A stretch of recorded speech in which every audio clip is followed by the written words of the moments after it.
So I've noticed over time that there are certain things about me that some people really just don't like or resonate with. And the funny thing is, I don't think they're flaws. I think they're just how my brain actually works. And so in today's video, I kind of want to talk about why I'm not for everyone. And I've completely made peace with that at this stage in my life.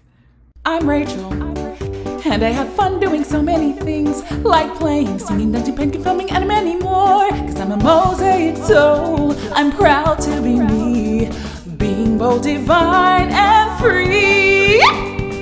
So the first reason why I think I'm not really for everyone is that I have a tendency to connect seemingly unrelated ideas into one big pattern.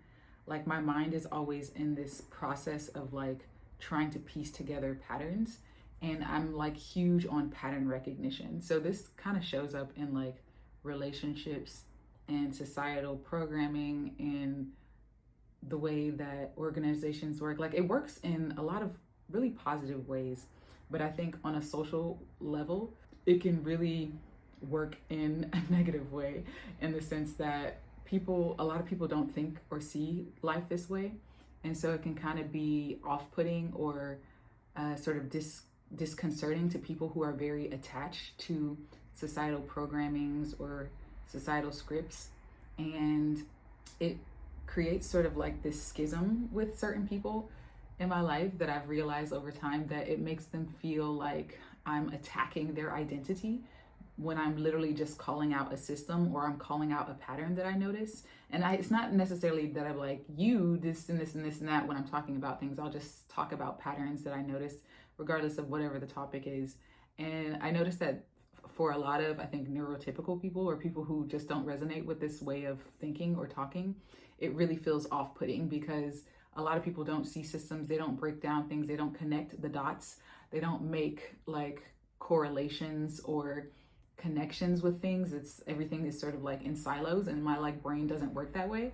Like my brain is always like trying to make sense of the world in a way, you know. Another reason why I think people have a tendency, certain people, not all people, certain people don't resonate with me is that I question social norms instead of automatically accepting them for what they are. And a lot of times I think this is the hugest like elephant in the room. A lot of people are, like I like to call it, like walking around sleep or just indoctrinated, or they don't question their lives. They don't question the systems they're brought up. They don't question traditions. They don't question how things are done. They just sort of automatically accept these social norms and scripts that are naturally given to them. And for a lot of people, when they talk to a person like me, who's always deconstructing things, it can be very, very off-putting. Like I remember when I was like, I don't remember how old, I must have been like between the ages of 8 and 10.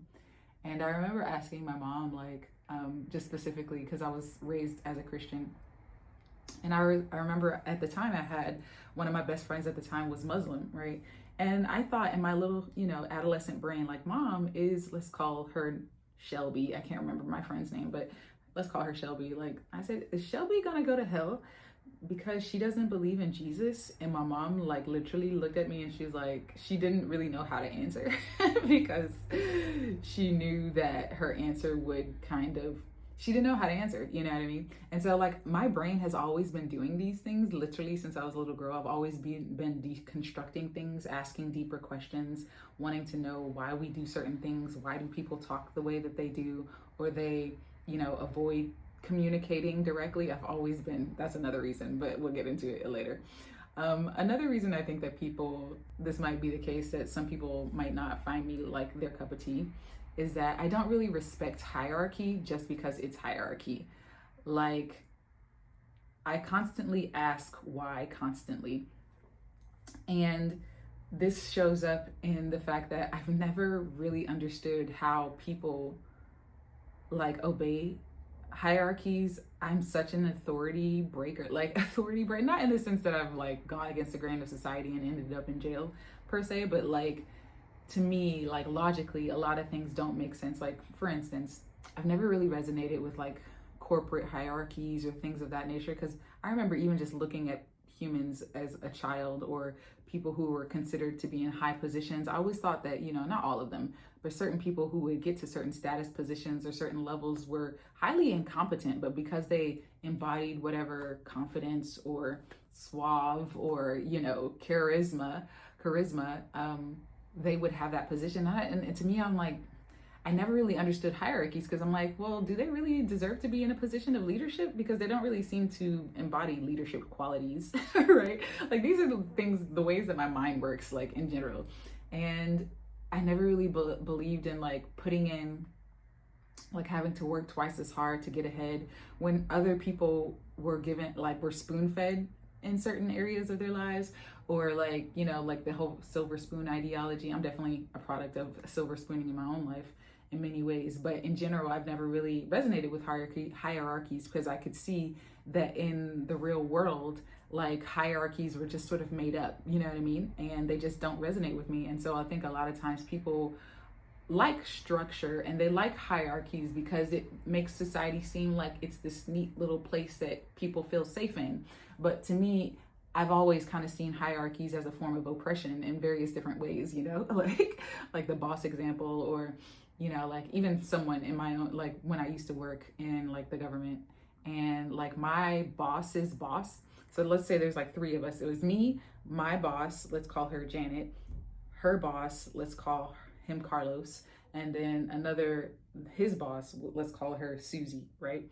So Janet, Carlos, Susie, right? So Janet was always doing Carlos's workload, right? And yet Carlos was making, let's say, 25 to 50,000 more than Janet. And yet Janet was always doing his workload. And I'm like, how did Carlos get to his position? Because every time we come to work, Carlos is never to be found. He's always off gallivanting somewhere. He like comes in for like 30 minutes and then he dips out for the remainder of the day and might show back up at, after lunch, and then goes home. Like, he barely does any work, and he takes the credit for it. So those are things that I've always noticed in life, like, that's interesting. He's making X amount of more because he has this title, yet he's not doing any of his work. Janet is doing his work. And yet, you know what I mean? So I just never really resonated with hierarchies. They just don't make sense to me, because I just feel like they're this social construct that humans made to whatever, for various reasons of subjugation, oppression, and, some levels of structure. I'm not saying it's all bad, but in general, I think especially the way that our systems work now, they're just definitely extensions of oppression and subjugation in a lot of ways. So another reason why is I tend to ask why all the time. And like I said before, like giving that example of when I was a child, like, why do we do this way? Or are you sure it's going to be this way? I've always questioned and wanted to know the deeper meanings. And some people, like, when you're a child, it seems like you're precocious and it's cute, but when you're an adult and you're having like adult conversations, a lot of people find it to be obnoxious or annoying. And it's not even necessarily that I'm trying to be obnoxious or annoying. I genuinely want to know why we do certain things, or like, why do you think that way? Or like, why would you do something in that way when, to me, I'm very logical. Like, to me, I kind of like, before I take action on certain things, I can almost automatically see the conclusion of that action, right? I don't blindly take action for the most part. Even when I'm impulsive, I already kind of know the ending of my action. So I feel like a lot of people don't think through things. And so for me, when I ask about why, it's literally because I'm like, so how did you come to the conclusion that it would, like, doing X would give you Z, when really X is like, you're doing X, but it's really leading to B, you know what I mean? Like, that's how my mind naturally works. And I think people find that to be like off-putting, obnoxious sometimes. And I'm not trying to be like, when I talk about things, or like, let's say I'm talking to friends or family members or loved ones or something like that, or even like strangers, it's not necessarily for people who don't like rock with me, or people who find me like I'm not their cup of tea. I find it that they feel like I'm being intrusive, or feel like they don't know how to respond because they never really ask the question why themselves, you know what I mean? Another reason why is I don't really perform social scripts very well, which is why I've definitely come to the conclusion of self-diagnosing myself as neurodivergent. I remember as a little girl, I was with one of my parents and we were going to the movies or whatever. And I remember my parent was like, telling the clerk to get into the movies, oh, that my daughter is 8, because if you're 8, then you get to do the child's prices, but once you're like 9 and up or something like that, I can't remember, they charge you adult prices. And so I guess I was like 10 at the time, I think, and my parent was like, oh, my daughter is 8 years old, and I was like, no, I'm not, I'm 10. And like I had this like radical honesty about myself. I'm like always honest to a fault almost sometimes. I've learned over time that honesty is not always appreciated most of the time, and people actually a lot of times want you to lie to them. So for instance, let's say you have a friend who's like wearing like something and they're asking your opinion on something, and in your mind you're thinking that looks very bad, but you know you don't want to destroy their confidence or destroy their, you know, some, especially if they're the type of person who doesn't want you to tell them the truth. Like I've had friends who want you to tell them the truth, and then other people who just want you to lie to them. Like certain social scripts don't really resonate with me because it feels very icky for me to lie. You know, like I'm the type of friend to be like, oh, you have a booger on your face, right? Like I'm the person to be like, oh, you have a piece of something lying on your eyelash or something. I'm like gonna wipe it off for you. Not the booger, but maybe like some feather or whatever, you know, lint or something. I'll wipe it off you.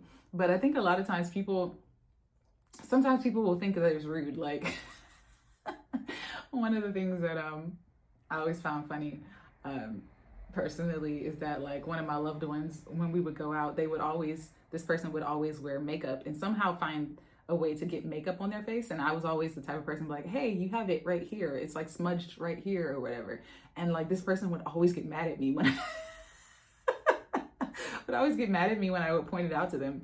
And I'm like, I would want to know if my makeup is all smudged on my face versus it being like this big glop thing of like lipstick or something all weirded out. But to them, it felt like I was like nitpicking at them or something like that. You know what I mean? That's just one example. I have so many other examples, but I can't think of them off the top of my head. Yeah, social scripts. I was definitely one of those precocious kids who really struggled with getting social cues growing up and understanding direct communication versus indirect communication. I've noticed that was something that I had to learn along the way. I think like certain social scripts that other people got. And so I've struggled to make friends my entire life. I've always had friends. Like I've always had like, you know, like my 1 or 2 best friends growing up and stuff like that, whether it be actual friends from school or like family members or things of that nature.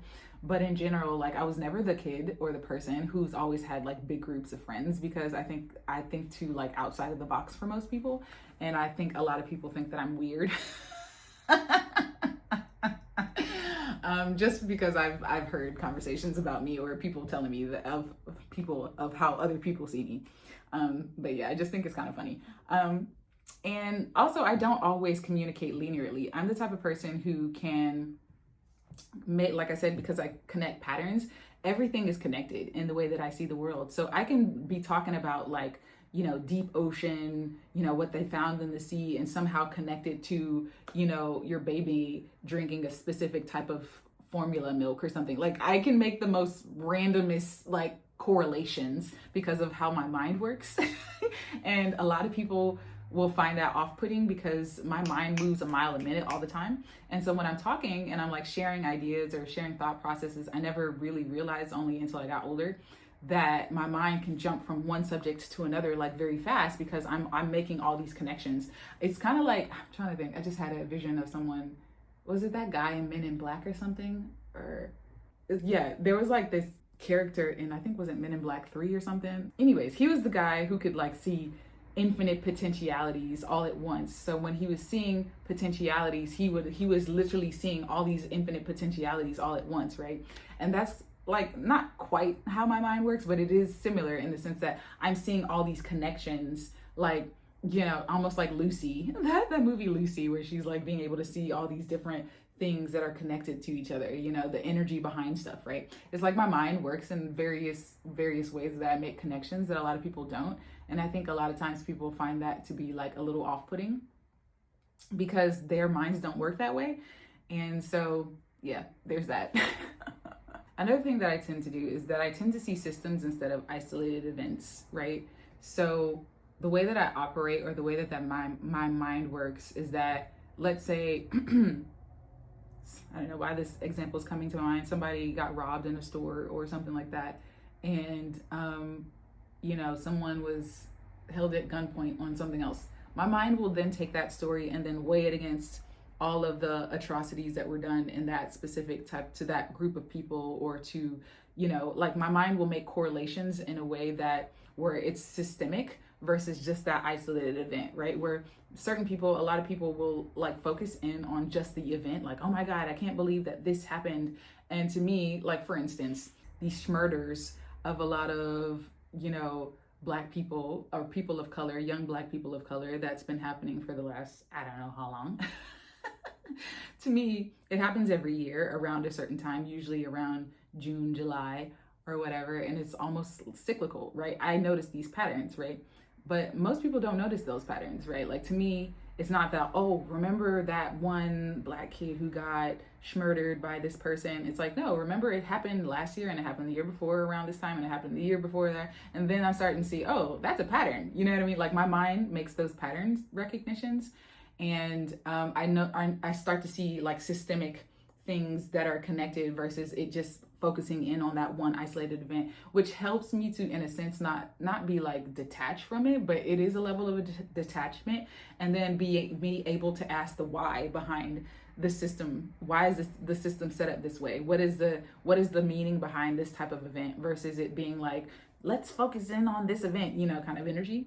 So it's very rare that I get triggered. I still get triggered. I still definitely feel, emotions of anger or sadness and stuff like that in those type of situations. But also in other situations where like there's systemic things happening, and my mind immediately goes to, okay, so what's the implication behind this? Like, who's benefiting from this? Like, what is the gain here? What's the intention? What's the mind control thing? Like, my mind immediately starts like deconstructing things and like making like inferences and like meaning out of things, versus taking it for face value.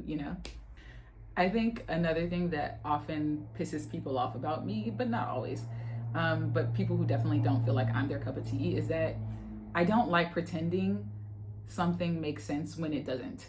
So I'm not the sugarcoat type of person, friend, comrade, acquaintance. I'm the type of person who likes things to be logical, right? Even though I'm a deep feeler, I'm an empath, I've always felt people's emotions and felt deeply, I have a tendency to want to know how things make sense, make it make sense to me, right? So if let's say I'm, invited to go out of town, or we're going to do a specific event, or going to do something, I want to know why we're doing it, or like what's the intention behind it, right? I want to know the why behind it.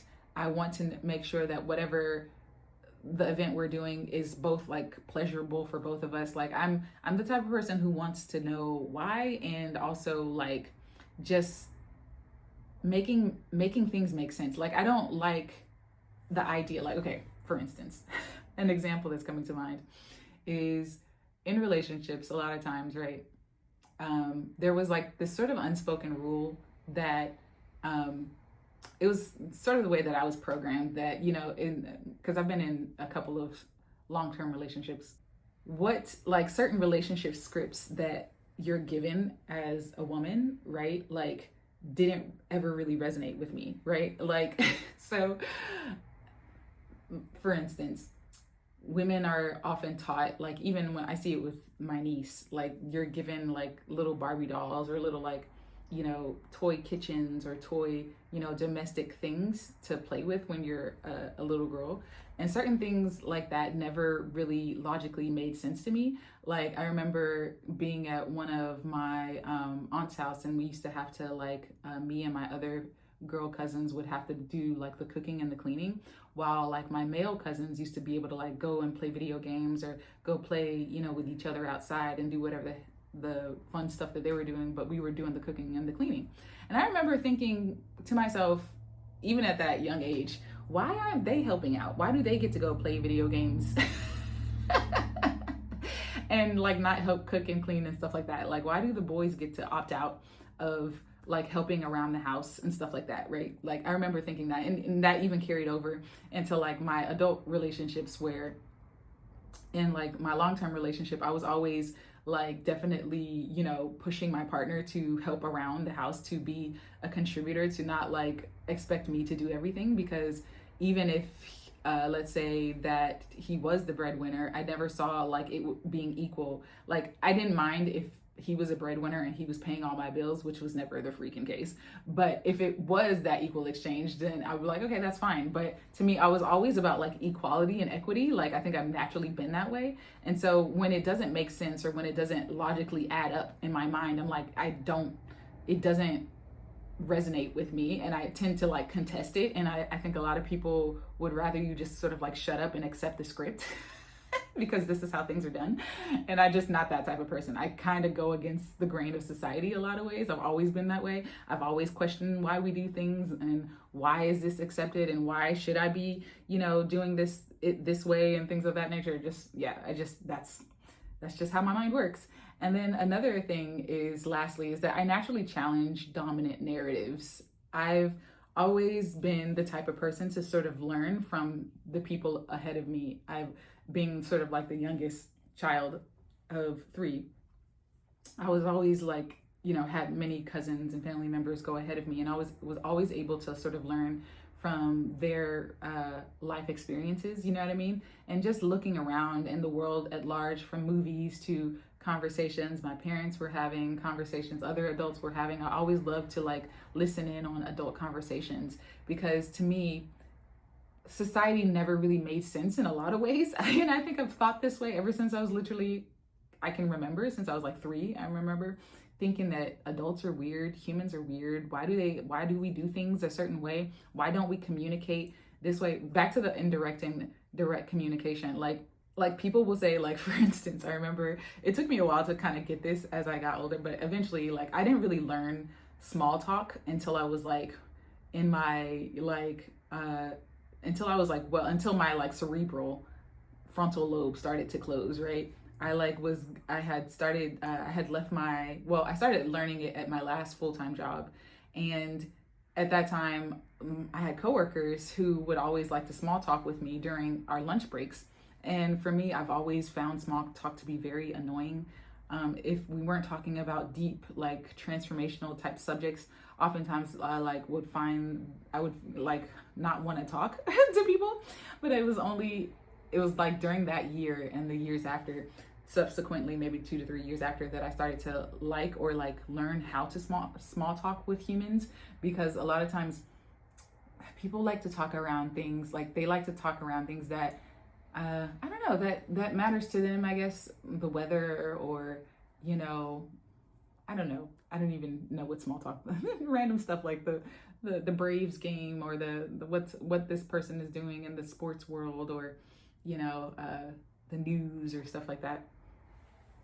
But what I noticed in terms of like the thing that took me a while to learn is like indirect versus direct communication. Like, if someone would say, hey, I'll hit you up later around, next week. And I'm like, oh, cool. And then I would ask, okay, what time? What time are you thinking? When really, they really just wanted the conversation to stop there, because it's not like they actually really wanted to hit me up next week. It was just sort of like a thing that you would say just because it's like, oh yeah, I'll see you a little later. Like, hasta luego, like in Spanish, like you say hasta luego or hasta mañana or something. Not necessarily that you intend to see that person later or intend to see that person the next morning, but it's just sort of something that you say, right? And that whole process, that indirect communication that happens a lot with humans, took me a while to kind of understand that, because I'm very intentional. I usually mean what I say. So if I'm saying, oh, I'm going to call you, I have a tendency to like overanalyze and over like study humans and study communication patterns, because I've learned that over time that with my brain and the way that my brain works, that I can miscommunicate, or people can misunderstand me in a lot of ways. So I try my best not to make miscommunication incorrect habits or whatever. And so like back to the example of saying you'll call me later, or I'll call you later. I'll tell you around what time I'm going to call or text you, and I'll do that, because I want to feel reliable. I want to feel like someone who you can depend on, kind of thing, especially if we're like becoming friends or colleagues or whatever way we're connecting. And what I realize is that a lot of people don't do that. Like a lot of people do a lot of like indirect communication, unintentional, saying not what you mean, but like, I don't know, it shows up in so many ways, like not saying what you mean, and you're supposed to understand the meaning behind what wasn't said. I've always been a blunt person. I've gotten in trouble from it in like college, all the way from elementary all the way to college. I've gotten in trouble from my direct, blunt communication. And it's not because I was rude. I don't think I was intending to be rude. Honestly, it's just because to me, honest communication and being direct and upfront about things versus like being cryptic it just gets things done a lot quicker. But what I've noticed is that a lot of people don't have thick skin to hear the truth. And so it can be very, like I said, off-putting for certain individuals, and because they don't want to dive deep into certain things. They don't want you to peel back the layers of the mask that they've been hiding under. They don't want you to uncover something that they've been trying to consciously hide, you know what I mean? Or unconsciously hide. And for someone like me who naturally challenges dominant narratives, like why do people do this instead of this? Wouldn't it logically make sense for this to happen instead of this? Like that can be very, very like off-putting for people, and like direct communication about those narratives, or about how things, like how I perceive things to be, and calling a spade is not like a socially acceptable thing, I think, in society. So yeah, I just found that these are just some of the traits that I've noticed over time that have made me not everybody's cup of tea. But on the flip side, these traits have definitely cost me socially, I think, in a lot of ways. But they've also made me an artist, and made me a deep thinker, and made me sort of be able to do really good work in the world and create great art and music and things of that nature, and touch people, like I've touched, I think thousands of people at this point. And I've definitely made deep connections with many people, other people who like get me, who think like me as well.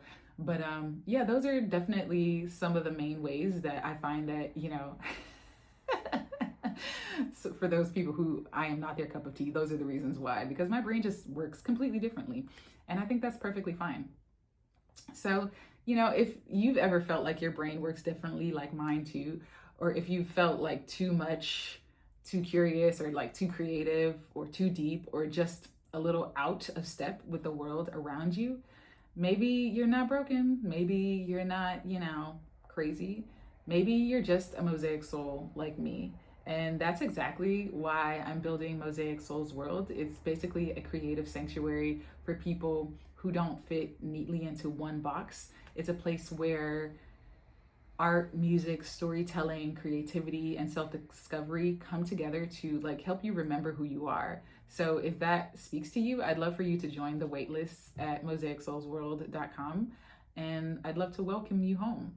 So definitely always flow with what feels good and let go of what doesn't. Let me know if this video resonates for all my Mosaic souls out there, neurodivergent folks out there, special, highly sensitive folks out there, empaths, non-linear type thinkers out there. Let me know how it resonates in the comments below, and I'll catch you guys in the next one. Peace, love, and light.